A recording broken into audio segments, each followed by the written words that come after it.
पार्वती बोली, प्रभु आप सदा राम राम का जप करते हैं।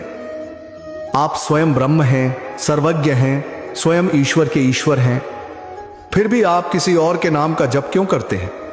मैंने सुना है आप कहते हैं मनुष्य केवल राम नाम जपे, बाकी सब राम करेंगे। इस वाक्य का अर्थ क्या है नाथ? क्या इतना सरल है कि केवल नाम जपने से सब कार्य सिद्ध हो जाएंगे? क्या बिना प्रयास बिना कर्म के केवल नाम जप से मुक्ति संभव है? शिव बोले, देवी तुम्हारा प्रश्न केवल शब्द नहीं, यह समस्त मानवता का प्रश्न है। हर युग में हर जीव यह जानना चाहता है, क्या नाम मात्र से सब कुछ हो सकता है? सुनो पार्वती, राम नाम कोई सामान्य नाम नहीं है। यह नाम नहीं, यह साक्षात परम तत्व है। जो मनुष्य राम कहता है वह केवल उच्चारण नहीं करता, वह अपने भीतर ईश्वर को जागृत करता है।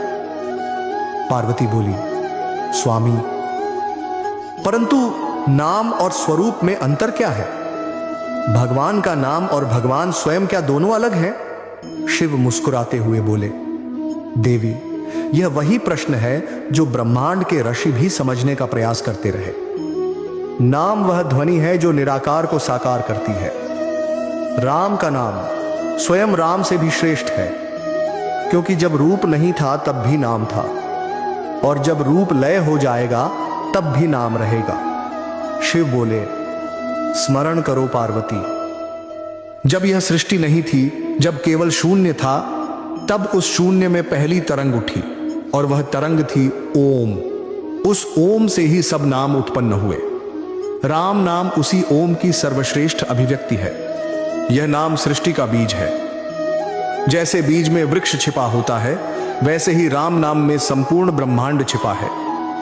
पार्वती बोली, यदि राम नाम इतना ही महान है तो क्या केवल जप करने से मनुष्य के सारे दुहक मिट जाते हैं? शिव बोले, देवी मनुष्य को केवल जप करना नहीं है, उसे भाव से जपना है, शब्द से नहीं, हृदय से।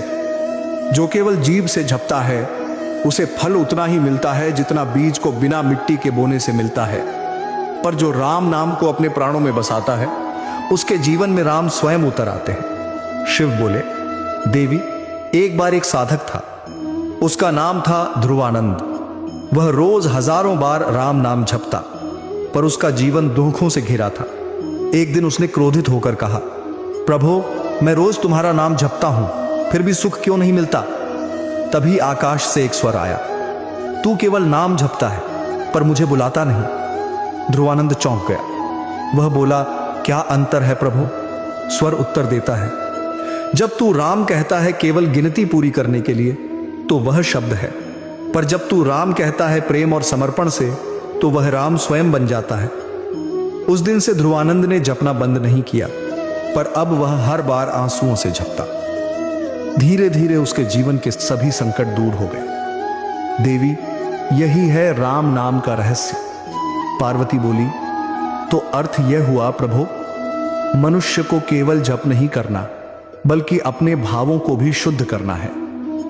शिव बोले, सही कहा पार्वती, नाम जप ही तो साधना का सबसे सरल मार्ग है, परंतु यह तभी फलदायक होता है जब हृदय में अहंकार न हो। देखो, जैसे कोई बीमार व्यक्ति केवल दवा देखकर नहीं बल्कि दवा खाकर स्वस्थ होता है, वैसे ही मनुष्य केवल नाम देखकर नहीं बल्कि नाम में विलीन होकर मुक्ति पाता है। शिव बोले, इसीलिए मैं कहता हूं, मनुष्य केवल राम नाम जपे, बाकी सब राम करेंगे। क्योंकि जब मनुष्य राम नाम में डूब जाता है तो उसकी कर्मेंद्रियां राम की हो जाती हैं, उसका विचार राम का हो जाता है, और तब से उसके सारे कर्म सारे फल राम स्वयं करते हैं। जो व्यक्ति नाम जपता है वह करता नहीं रहता, वह केवल माध्यम बन जाता है, और जब माध्यम बन जाता है तो भगवान स्वयं उसके जीवन का संचालन करते हैं। पार्वती आश्चर्य से बोली, प्रभु क्या इसका अर्थ यह है कि मनुष्य को कोई कर्म नहीं करना चाहिए? शिव बोले, नहीं देवी, कर्म त्यागना नहीं, कर्ता भाव त्यागना आवश्यक है। राम नाम जपने वाला मनुष्य कर्म करता है, पर यह मानकर कि मैं नहीं राम कर रहे हैं, यह भावना ही उसे अहंकार से मुक्त करती है। और जब अहंकार मिटता है तो कर्म बंधन नहीं बनते, वे भक्ति बन जाते हैं। शिव बोले, सुनो देवी, एक गृहस्थ था, नाम था हरिदास। वह रोज व्यापार करता, संसार के कामों में उलझा रहता, पर हर कर्म से पहले कहता जय श्री राम। धीरे धीरे उसका जीवन बदल गया। लोगों ने पूछा, तुम्हारे पास न धन है न बड़ा घर, फिर भी तुम इतने प्रसन्न कैसे रहते हो? हरिदास बोला, क्योंकि मैंने कर्तापन राम को सौंप दिया है। मैं केवल नाम जपता हूं, बाकी सब राम करते हैं। देवी, यही तो सार है। जब मनुष्य यह समझ लेता है कि मैं नहीं करता, तब राम स्वयं करते हैं और जीवन सहज हो जाता है। पार्वती बोली, नाथ, अब मैं समझ रही हूं, राम नाम केवल शब्द नहीं, यह एक शक्ति है, एक जीवन मार्ग है। शिव बोले, हां देवी, नाम जप से साधक का मन शुद्ध होता है, बुद्धि स्थिर होती है और आत्मा परमात्मा से जुड़ती है। जब वह केवल राम नाम जपता है तो धीरे धीरे राम उसके भीतर के सभी कार्यों का संचालन करने लगते हैं। इसलिए कहा गया, मनुष्य केवल राम नाम जपे, बाकी सब राम करेंगे। शिव बोले, देवी, यह संसार कर्मों का क्षेत्र है, पर नाम जप वह कुंजी है जो कर्मों को ईश्वर से जोड़ देती है। जिसने नाम पकड़ लिया उसने राम का हाथ पकड़ लिया। पार्वती बोली, नाथ, क्या हर कोई इस नाम की शक्ति को अनुभव कर सकता है? शिव बोले, हां देवी, पर शर्त एक ही है, नाम में पूर्ण श्रद्धा हो। नाम में संदेह हो तो फल नहीं, जैसे दीपक में तेल न हो तो प्रकाश नहीं। नाम वही प्रकाश है जो अंधकार मिटा देता है, और यह प्रकाश हर हृदय में जल सकता है यदि कोई सच्चे मन से राम राम कहे। कैलाश पर मौन छा गया। पार्वती के नेत्रों से आंसू झरने लगे। वह राम नाम का जप करने लगी।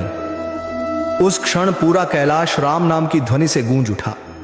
राम राम वो राम, यही था प्रारंभ उस रहस्य का, जिसे महादेव आने वाले संवादों में और गहराई से खोलेंगे। क्यों राम नाम में ही सृष्टि की सारी शक्ति छिपी है, और कैसे जपते जपते मनुष्य का जीवन, उसके कर्म, उसका भाग्य सब राम कर देते हैं।